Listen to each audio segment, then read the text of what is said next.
বলছো দাঁড় করাওনি? আমি পথ আগে দাঁড়াবো কেন? আমি খুব সরিয়াছে, এই নিন আমি সরে দাঁড়াবো। না, যখন ইচ্ছে পথ আগলাবে, যখন ইচ্ছে সরে দাঁড়াবে, সেটি হচ্ছে না। কেন দাঁড় করিয়েছো তার উত্তর দাও।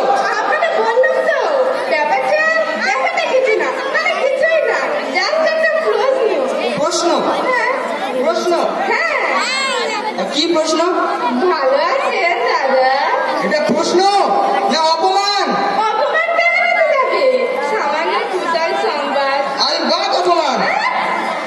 চারিদিকে যা ঘটে চলেছে তা কারোর পক্ষে কি ভালো থাকা সম্ভব?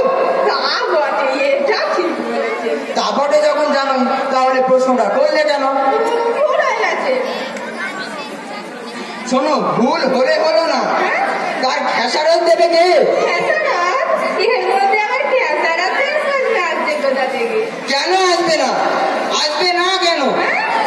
একজন কোষ্ঠকাঠিন্যের রোগী যার 3 দিন ধরে নো এক্সিট, তাকে তুমি শুধাচ্ছ ভালো আছেন? আমি একদম ব্যাপারটা জানতাম না দাদা।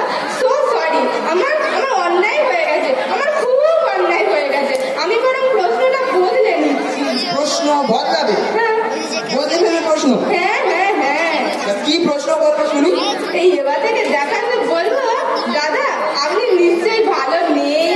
তার মানে তুমি চাও আমি কখনো ভালো না থাকি? না না, তা কেন? না, তাই তো, তাই তো। দেখা বলে ভালো না থাকার কথা শুনলে মানুষের হারানো শোক, হারানো ব্যথা, বেদনা সব উঠলে ওঠে, তা তুমি জানো না? আপনি কি বলছেন দাদা? ঠিকই তো বলছি।